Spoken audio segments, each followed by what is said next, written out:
University మంచి భవిష్యత్తు కోసం తెలుగు విద్యార్థులు ఇష్టపడే యూనివర్సిటీ. మన మోడీ గారు కూడా ఇవాళ స్ట్రాంగ్ వార్నింగ్ ఇచ్చారండి.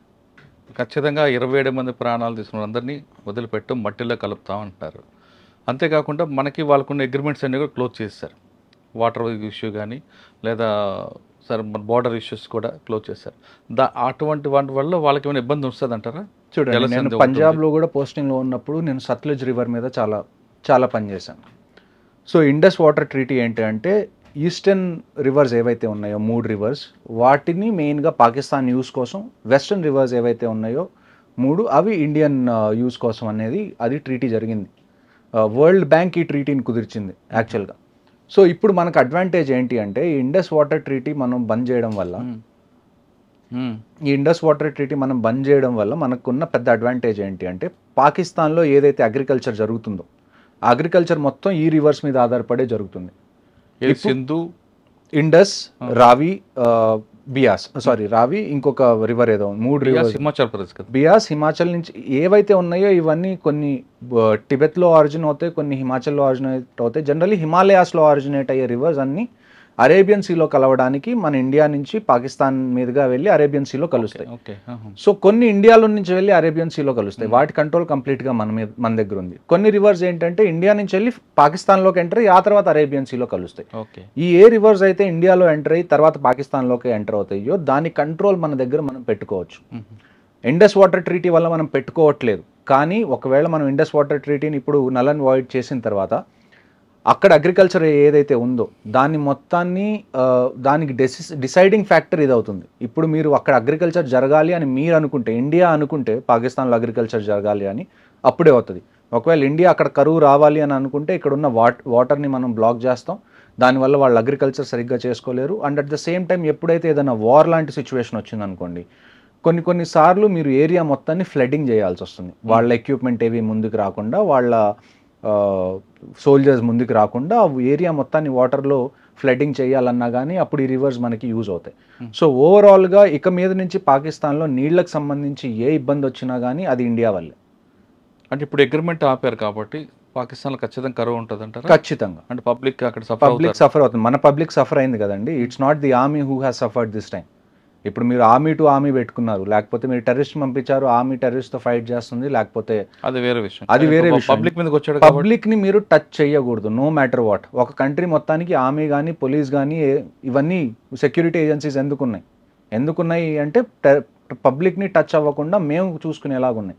అలాంటిది మీరు పబ్లిక్ని టచ్ చేశారు. ఇప్పుడు పబ్లిక్ని టచ్ చేసిన తర్వాత if our public is suffering will make sure you face the consequences. ఇప్పుడు మనం ఎంతమందికి మెడికల్ వీసాస్ ఇస్తున్నామండి ఇండియాలో వచ్చి ట్రీట్మెంట్ చేయించుకోవడానికి పాకిస్తానీస్కి? We have been kind enough, but మరీ మనం ఇంత కైండ్గా ఉంటే don't take this as helplessness. అచ్చా, అంటే ఇప్పుడు జలసంధి అనేది బ్రేక్ అయింది కాబట్టి సఫర్ అవుతారు. ఖచ్చితంగా సఫర్. సెకండ్ ఇష్యూ ఏంటంటే అట్టారీ వాగా బార్డర్ కూడా క్లోజ్ అన్నారు. దానివల్ల వాళ్ళకి జరిగే నష్టం ఏంటి? వాళ్ళు ఇంకా నేను అదే కదండి మీకు చెప్తుంది, అన్ని వీసాస్ రిజెక్ట్ అయిపోయినాయి. ఎవరు ఇటు నుంచి అటువైపు రావడానికి లేదు. ఏదైతే మనం ఏదైనా పండుగలు ఉన్నప్పుడు మన బీఎస్ఎఫ్ వాళ్ళు అటువైపు పాకిస్తాన్ రేంజర్స్ ఎవరైతే ఈ అట్టారీ వాగా బార్డర్లో స్వీట్స్ డిస్ట్రిబ్యూట్ చేసుకోవడాలు, రోజు ఈవినింగ్ ఆ పెరేడ్లు అవి ఇవి చేయడాలు ఇవి ఆగిపోతాయి. అవన్నీ ఎప్పుడు చేస్తాం మనం? కండిషన్స్ మామూలుగా ఉన్నప్పుడు చేస్తాం. ఇప్పుడు కండిషన్స్ ఏం మామూలుగా లేవు కదా. We are taking a very strong stand as a country. నేను అదే ఇందాక నుంచి చెప్తుంది మీకు. ఇప్పుడు గవర్నమెంట్ని డెసిషన్ తీసుకొనివ్వండి. ఇప్పుడు మీరు మనం కొట్టుకొని మనం విడిపోయి మనం ఒక అనానిమస్ సపోర్ట్ ఇవ్వకపోతే ఉన్న గవర్నమెంట్ కూడా ఏమీ చేయలేదు. సో గవర్నమెంట్ ఎంత రోల్ ఉందో ప్రజలుగా కూడా మనకి అంతే రోల్ ఉంది to support the government in what ever stand it takes. Okay, ఇంకా ఇండియాలో ఉన్న పాకిస్తాన్ అందరూ కూడా ఇమీడియట్గా వెళ్ళిపోవాలని చెప్పారు. వాళ్ళ హై కమిషన్ ఏదైతే ఇక్కడ ఉందో, వాళ్ళ డిఫెన్స్ అటాచీస్ ఎవరైతే ఇక్కడ ఉన్నారో వాళ్ళందరూ వెళ్ళిపోవాలి. స్ట్రెంత్ తగ్గిపోయింది. అక్కడ ఉన్న మన వాళ్ళని కూడా మనం వెనక్కి పిలుస్తున్నాం. ఇది చిన్న ఎస్కలేషన్ కన్నా కానీ నన్ను అడిగితే మాత్రం పాకిస్తాన్లో ఉన్న మన హై కమిషన్ని ముగిచ్చేసేయండి, ఇక్కడున్న వాళ్ళ హై కమిషన్ని ముగిచ్చేసేయండి.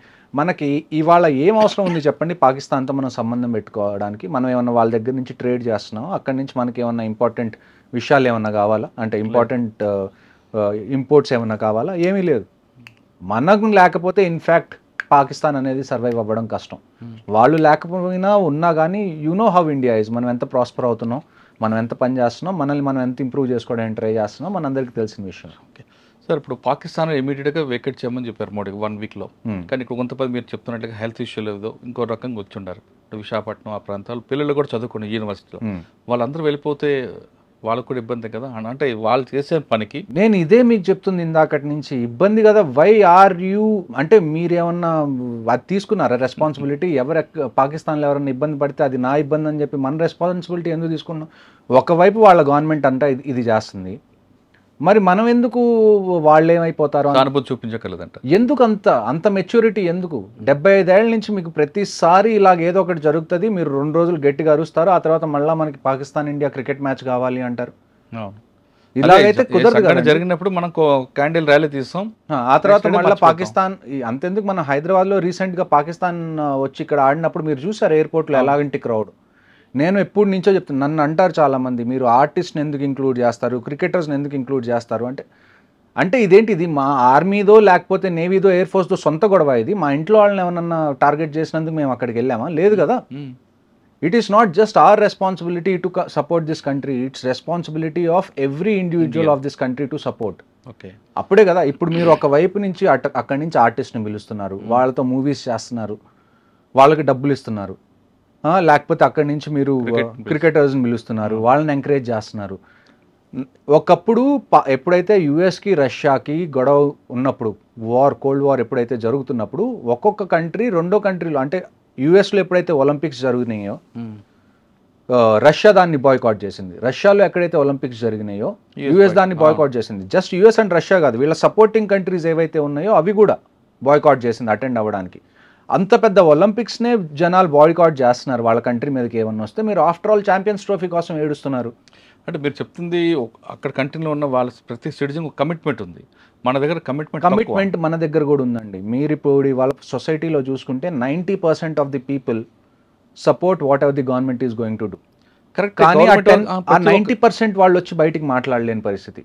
ఎవరైతే 10% ఇలాగ మాట్లాడతారో, మనం సానుభూతి చూపించాలి, మనం కొద్ది సాఫ్ట్గా ఉండాలి, వీళ్ళ దగ్గరే బయటికి మాట్లాడే సాధనాలు ఉన్నాయి. ఇంకొకటి ఏంటి అంటే చాలామంది, నేను ఇందాక కూడా మీకు చెప్పాను, we have to certify this as Islamic terrorism. చాలామంది ఈ మాట అనడానికి కూడా భయపడే పరిస్థితుల్లో ఉన్నారు ఇవాళ. ఈ మాట డైరెక్ట్గా చెప్పలేరు, ఎందుకంటే వాళ్ళ ఫ్రెండ్స్ని వాళ్ళు ఏమైనా ఇబ్బంది పెడతారేమో, వాళ్ళ ముస్లిం ఫ్రెండ్స్ని, లేకపోతే వాళ్ళ దగ్గర పనిచేసేవాళ్ళు, లేకపోతే వాళ్ళు ఎవరైనా ముస్లిమ్స్ దగ్గర పనిచేస్తుంటే ఇలాంటి స్టేట్మెంట్స్ ఇస్తే వాళ్ళు ఇబ్బంది పడతారేమో అని చెప్పి ప్రతిసారి మీరు వేరే వాళ్ళ మనసుల గురించి ఆలోచించుకునే పరిస్థితి ఏంటి? మీకు ఒక మనసు లేదా? What is your heart saying? You know what the things are on ground. కానీ మన దగ్గర వచ్చిన ఒక మైనస్ ఏంటంటే, మీరు చెప్తుండే ప్రతి ఒక్కరు పాకిస్తాన్ మీద యుద్ధం అనగా నేను వెళ్తా, తుపాకీ ఇవ్వండి వెళ్తానంటాడు. కానీ పాకిస్తాన్ ఇండియా మ్యాచ్ అనగానే మాత్రం డబ్బులు ఎక్కువ పెట్టి బ్లాక్లు పెట్టి సినిమా మ్యాచ్ చూస్తాడు. నేను అదే కదా, ఎందుకు అది తప్పు కదా. నేను అదే కదా మీకు చెప్తుంది, మనం సినిమా క్రికెట్ని దాటి ఆలోచించకపోతే these two are just your entertainment. What is cinema మీరు చెప్పండి నాకు? ఏముందండి entertainment? Cinema is a business of art, అంతే కదా. ఆయనకి డబ్బులు పంచడం తప్ప మన డబ్బులు తగలపెట్టుకో. మీకేం ఫ్రీగా ఎవరు సినిమా చూపించట్లేదు కదా, మీరు పే చేస్తారు, మీరు ఒక ప్రోడక్ట్ ఎలా కొనుక్కుంటారో సేమ్ అది. దానివల్ల రేపటికి రేపు సినిమాలు ఆగిపోతే, ఎంటర్టైన్మెంట్ ఆగిపోతే అని నేను చెప్పట్లేదు, జస్ట్ సినిమా నష్టం ఏం లేదు, సొసైటీలో ఏం పెద్ద నష్టం ఏముండదు. రేపటికి రేపు క్రికెట్ మనం ఆడకపోతే, పాకిస్తాన్తో ఆడట్లేదు, మేబీ సౌత్ ఆఫ్రికాతో ఆడతాం, ఆస్ట్రేలియా. సో మనకు ఆప్షన్ మన వాళ్ళు బ్లాక్ అని కొనుక్కొని చూస్తాడు. నేను మీకు చెప్తుంది, ఏ 10% ఎవరైతే ఉన్నారో మనం సాఫ్ట్ గా ఉండాలి, మనకి డైలాగ్ ఉండాలి, మనం 75 డైలాగ్. 10% ఏం చేస్తారు, అదే ఇండియా మీద వార్ అనగానే తుపాకి తీసుకెళ్తా అంటాడు. చెప్పడానికి చాలా ఈజీ అండి. నేను చెప్తున్నాను కదా, 100కి 90 మంది Indian army great, Indian navy great, Indian air force great అనేవాళ్ళు తప్ప వాళ్ళ కొడుకుల్ని పంపించేవాళ్ళు ఎంతమంది ఉంటారు? నేను చిన్నప్పుడు కార్గిల్ వార్ చూసినప్పుడు నేను ఇన్స్పైర్ అయ్యాను. For kids of this generation this should be your wake up call. అక్కడ జస్ట్ ఆర్మీ మీద జరగలేదు, కర్ణాటక నుంచి వెళ్ళిన వాళ్ళు, హైదరాబాద్ నుంచి వెళ్ళిన వాళ్ళు, ఆంధ్ర నుంచి వెళ్ళిన వాళ్ళు, ప్రతి స్టేట్ వాళ్ళు అక్కడికి సఫర్ అయ్యారు. సో ఇది మీకు వేకప్ కాల్. పెద్ద అయిన తర్వాత నేను ఇక్కడి నుంచి పారిపోయి యూఎస్ వెళ్ళిపోతాను, నేను ఇలాంటి వాటిలో పడను అని అనుకుంటారా, మీ డెసిషన్. అలా కాదు, ఇలాంటివి మళ్ళీ నెక్స్ట్ జనరేషన్లో జరగకూడదని అనుకుంటారా, join Indian army, navy, air force, police, what ever it is. ఈ దేశంలో మనం శాంతి శాంతి శాంతి అని చెప్పి మనం ఫైట్ చేయాలన్న స్పిరిట్ని చంపేస్తున్నాం చిన్నగా. కరెక్ట్ అండి. మనం ఇప్పుడు మన దగ్గర 100 ఎకరాలు ఉన్నాయండి, 10 ఎకరాలు ఒకడు కబ్జా చేసుకున్నాడు, మీరేం చేస్తారు? అక్కడ ఒక 100 ఎకరాలు మీ దగ్గర ఉన్నాయి, అందులో 10 ఎకరాలు ఒకడు వచ్చి కబ్జా చేసుకున్నాడు, మీరు ఏం చేస్తారు? వాడి మీద యుద్ధంకి వెళ్తాం, ఏదో ఫైట్ చేస్తాం కదా, కోర్టుకి వెళ్తాం ఏదో. మరి ఇక్కడికి వచ్చేటానికి ఇది ఇక్కడ కూడా అదే కదా జరుగుతుంది. ఇండియా మొత్తం 100 ఎకరాలు అనుకుంటే అందులో 10 ఎకరాలు కాశ్మీర్ అనుకుంటే వాళ్ళది తీసుకుందాం అనుకుంటున్నారు. ఇక్కడ మనకు ప్రాబ్లం ఎక్కడ వస్తుంది? మీకు ఇందాక ఫస్ట్ నుంచి అదే చెప్తున్నా, మనం సినిమాలు వచ్చినప్పుడు ఆగస్ట్ 15 వచ్చినప్పుడు మాత్రమే మనం స్పందిస్తాం. ఇలాంటివి ఏమన్నా జరిగితే ఒక క్యాండిల్ ర్యాలీ తీస్తాం, తర్వాత ఎవరి పని అడిగితే క్రికెట్ మ్యాచ్, భారత క్రికెట్ మ్యాచ్ అనగానే దానికి కోట్లు ఖర్చు పెడతారు మన వాళ్ళు, బ్లాక్ అని కొనుక్కొని చూస్తారు. అదే పాకిస్తాన్ హీరోయిన్ వచ్చిందని పరిగెడతారు.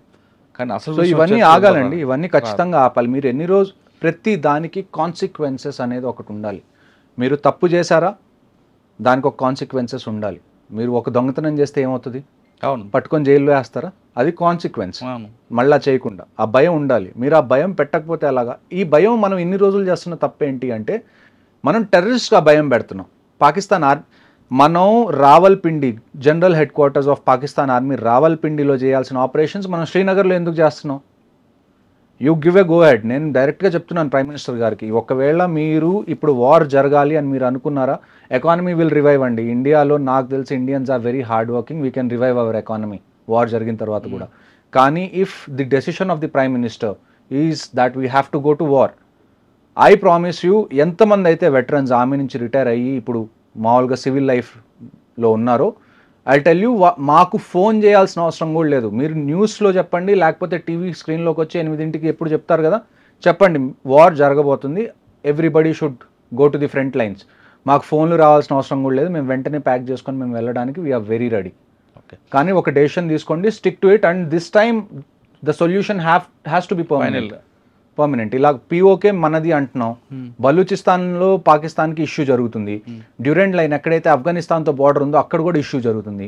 చైనా ఏమో ఇప్పుడు మొన్నటి వరకు మనకి ఇంకొక అజంప్షన్ ఏంటి, మనం పాకిస్తాన్ ఏమన్నా చేస్తే చైనా మనకి కంప్లీట్గా అగేన్స్ట్ అయ్యే ఛాన్స్ ఉంది. ఇప్పుడు చైనా పరిస్థితి ఏంటి జియోపొలిటికల్ సిచ్యువేషన్లో? యుఎస్కి చైనాకి మధ్యలో ట్రేడ్ వార్ జరుగుతుంది, టారిఫ్స్ అన్ని పెంచేశారు. ఇప్పుడు చైనాలో స్టాక్ మార్కెట్ ఏదైతే ఉందో అది ఆల్మోస్ట్ కొలాప్స్ అయ్యే స్టేజ్లో ఉంది. ఇప్పుడు షీ జిన్పిన్ ఎవరైతే చైనాకి దేవుడు అనుకుంటాం మనం, ఆయన వియత్నాం, మలేషియా లాంటి కంట్రీస్కి వెళ్ళి ఆయన అడుక్కోవాల్సి వస్తుంది, మీరు యూఎస్కి కాకుండా మాకు సపోర్ట్ చేయండి అని. So this is the best time if you have to go for a military operation. ఎందుకంటే పాకిస్తాన్కి సపోర్ట్ చేయడానికి చైనా ఇప్పుడు బిజీగా ఉంది, and at the same time ఒకవైపు నుంచి ఇండియా ఉంటే రెండో వైపు ఆఫ్ఘనిస్తాన్ వైపు నుంచి ఆఫ్ఘనిస్తాన్ ఆర్మీ కూడా రెడీగా ఉంది, తాలిబాన్ ఆర్మీ కూడా రెడీగా ఉంది, ఇంటర్నల్గా బలూచిస్తాన్ ఆర్మీ కూడా రెడీగా ఉంది, and at the same time Tehreeke Taliban Pakistan అని చెప్పి ఒక ఆర్గనైజేషన్ ఉంది which is against the Pakistan army. ఇన్ని ఎలిమెంట్స్ మీ దగ్గర రెడీగా ఉన్నాయి, మీరు యూటిలైజ్ చేసుకోవాలి, ఎక్స్ప్లాయిట్ చేసుకోవాలి అంటే I don't think there is any better time than this. Talibans కూడా స్టేట్మెంట్ ఇచ్చారు కాశ్మీర్ విషయంలో కూడా. ఇప్పుడు వరకు చైనా, యుఎస్ అందరూ స్టేట్మెంట్స్ ఇచ్చారు. ఇప్పుడు వరకు స్టేట్మెంట్ రాంది కెనడా దగ్గర నుంచే. దాన్ని కూడా మనం చూసుకోవాలి. Why is Canada not giving a statement at? ఎందుకంటే కెనడాలో ఇప్పుడు వరకు మనం చూసాం ఖాళిస్తాన్కి వాళ్ళు సపోర్ట్ చేయడం కానివ్వండి, ఐఎస్ఐకి సపోర్ట్ చేయడం కానివ్వండి, అది కెనడాలో ఉంది. So we have to deal with this also. But before dealing other things మనం ఫస్ట్ డీల్ చేయాల్సింది ఏంటి అంటే, నేను ఖచ్చితంగా మీకు చెప్తున్నానండి, maybe with in a month something big is going to happen. But అది వారా కాదా అన్నది మనం వెయిట్ చేయాలి.